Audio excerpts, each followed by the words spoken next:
Nous savons comment avoir une interaction entre les utilisateurs et le programme à l'aide de fonctions telles que print ou input. Malheureusement, cette solution ne suffira pas lorsque la machine devra interagir de manière autonome. On peut citer par exemple les serveurs qui délivrent les pages sur Internet, notamment ceux qui vous fournissent cette vidéo en ce moment même. On se doute bien qu'il n'y a pas physiquement quelqu'un qui répond à l'aide d'un clavier aux requêtes de tout le monde. Dans un autre registre, l'utilisateur ne va pas non plus ressaisir un document Excel à chaque fois qu'il en a besoin. Afin d'automatiser ce genre de processus, nous allons faire en sorte que notre programme puisse lire et sauvegarder tout seul des informations depuis et vers ce qu'on appelle un fichier. Normalement, ce terme vous est déjà familier. Vous l'avez rencontré pour tout ce qui est document texte type Word, audio type MP3 ou encore, oui, on sait, vidéo type MKV. Alors, il faut savoir qu'en fait, sur votre ordinateur, tout est fichier. Enfin, tout est assimilable à un fichier. Quand on affiche quelque chose sur notre console, on écrit en réalité dans un fichier qui correspond à notre terminal. Et cela est vrai pour quasiment tout. Même votre casque audio peut être considéré comme un fichier dans lequel on écrit des sons. De manière générale, l'utilisation classique d'un fichier se fait toujours en 3 étapes. D'abord, l'ouverture du fichier. Puis, la lecture depuis le fichier et ou l'écriture dans celui-ci. Et enfin, la fermeture du fichier. Ce dernier point est très important, car dans le cas d'une écriture dans notre fichier, c'est généralement la fermeture qui provoque réellement l'écriture sur notre disque dur du contenu du fichier. Commençons donc par le début, l'ouverture de notre fichier avec la fonction Open. On peut constater que la fonction possède beaucoup de paramètres, dont la plupart sont optionnels.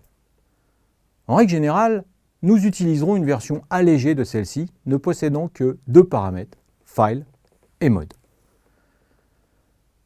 Où File correspond au nom du fichier que nous voulons ouvrir. À noter que si le fichier ne se trouve pas dans le répertoire courant, le nom comprend le chemin d'accès à ce dernier. Et où Mode, option facultative, permet de préciser entre autres si l'on ouvre ce fichier en lecture ou en écriture.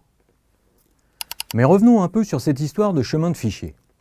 Un chemin d'accès peut être exprimé de 2 façons différentes, soit en relatif, ce qui correspond à un chemin défini par rapport au répertoire courant, soit en absolu, ce qui correspond à un chemin défini par rapport à la racine du disque dur. Un chemin relatif commencera par un // comme par exemple /répertoire/fichier.txt. En réalité, le // n'est pas obligatoire, mais il permet de mieux comprendre le chemin de notre fichier. Un chemin absolu commencera quant à lui par un /, c'est-à-dire sans le point, pour tout ce qui est environnement Linux ou Unix, ou par le C2./ pour ce qui est environnement Windows, comme le montre l'exemple suivant, sous Linux ou sous Windows. Le mode d'ouverture, quant à lui, peut prendre les valeurs suivantes. R, qui ouvre le fichier en lecture, ce qui correspond à la valeur par défaut, ou bien W, qui ouvre le fichier en écriture, si celui-ci existe, il est effacé, ou alors A, qui ouvre le fichier en écriture, si celui-ci existe, on se positionne à la fin, ou enfin X, qui ouvre le fichier en écriture, et si celui-ci existe, une erreur est déclenchée. À cela, on peut combiner une autre option d'ouverture avec T, qui ouvre le fichier en mode texte, ce qui correspond à la valeur par défaut, et B, qui ouvre le fichier en mode binaire. On utilisera ce dernier pour tout ce qui n'est pas du texte humainement lisible. Enfin, on peut également ouvrir le fichier en lecture et écriture simultanément en rajoutant plus, qui donc ouvre le fichier en mode mixte, lecture et écriture. On peut noter que les 2 modes les plus fréquemment utilisés sont R et W.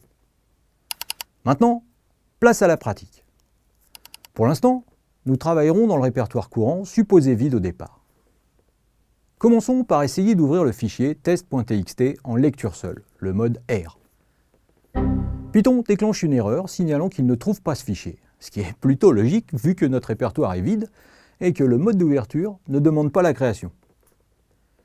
Essayons maintenant de l'ouvrir en écriture en utilisant le mode W. Python nous retourne alors la valeur d'un objet un peu bizarre dans lequel on retrouve le nom de notre fichier.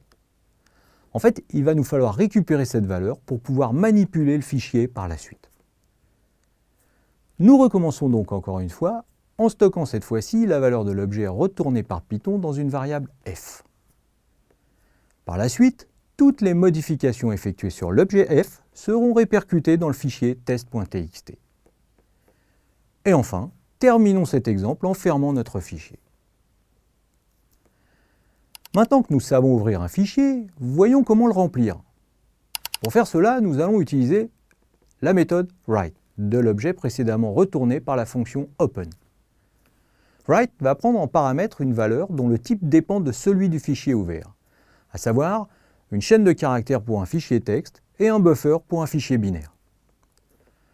Notons que contrairement à la fonction print d'affichage console, la méthode write ne prend qu'un seul paramètre. Il faudra donc, en cas de besoin, construire nous-mêmes la chaîne correspondant aux différents paramètres souhaités. Voyons ce que cela donne avec un petit exemple. Tout d'abord, on ouvre notre fichier test.txt en écriture en récupérant dans la variable f l'objet fichier retourné. Ensuite, on écrit la chaîne première ligne \n dans le fichier test.txt référencé par f. Le caractère \n à la fin correspond au retour à la ligne. Il est obligatoire si l'on veut que la prochaine écriture se fasse à la ligne suivante. Autrement, on continuera à écrire la suite sur la même ligne.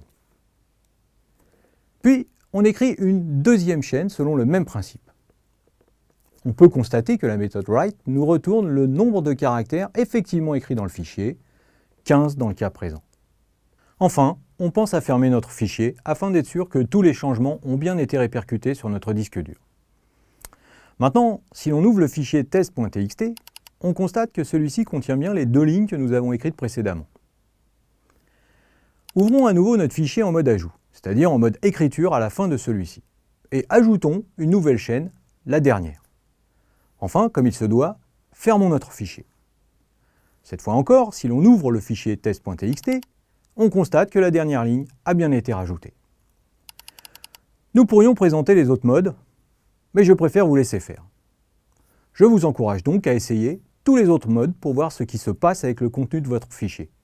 N'oubliez pas surtout de fermer votre fichier si vous voulez être sûr que les changements soient effectifs dans celui-ci. Maintenant que nous savons écrire dans un fichier, il semble intéressant de savoir lire le contenu de celui-ci. Pour cela, notre objet fichier met à notre disposition trois méthodes. La méthode read, qui lit dans le fichier un nombre size d'octets ou de caractères si nous sommes en mode texte, et nous les retourne. D'ailleurs, si nous sommes en mode texte, elle nous retourne ces caractères sous la forme d'une chaîne de caractères. Size est facultatif, et si on le met, read va alors nous renvoyer tout le reste du fichier. Puis, la méthode readline qui retourne tout le reste de la ligne courante sous la forme d'une chaîne de caractères, c'est-à-dire tout jusqu'au retour à la ligne inclus. Et enfin, la méthode readlines qui, elle, retourne le reste du fichier sous la forme d'une liste de chaînes de caractères, avec une chaîne par ligne dans le fichier. Illustrons cela avec le petit exemple suivant. Encore une fois, reprenons notre fichier test.txt, dans lequel nous venons de faire nos différentes écritures, et ouvrons-le en lecture. Lisons les 8 premiers octets ou caractères de celui-ci. On obtient bien la chaîne première. Récupérons ensuite le reste de la ligne courante, c'est bien ligne \n. Puis le reste de notre fichier qui correspond à la chaîne deuxième ligne \n, une petite dernière \n. Et enfin, fermons notre fichier avant de le réouvrir toujours en mode lecture. Encore une fois, on lit la première ligne du fichier que l'on récupère dans une chaîne de caractères. Puis l'on récupère le reste sous forme d'une liste de chaînes de caractères. On constate alors que chaque élément correspond effectivement à une des lignes restantes de notre fichier. Et enfin, la fermeture traditionnelle. Nous savons maintenant comment lire et écrire dans un fichier, ce qui nous aidera pour sauvegarder notre travail ou pour l'automatisation de tâches plus lourdes. Bien évidemment, nous n'avons vu qu'une partie des fonctions des manipulations de fichiers. On peut par exemple, à l'aide de méthodes comme tel et seek, naviguer dans ceux-ci. Nous n'allons pas en parler maintenant, mais je vous invite à consulter les liens en annexe de ce cours pour en savoir plus.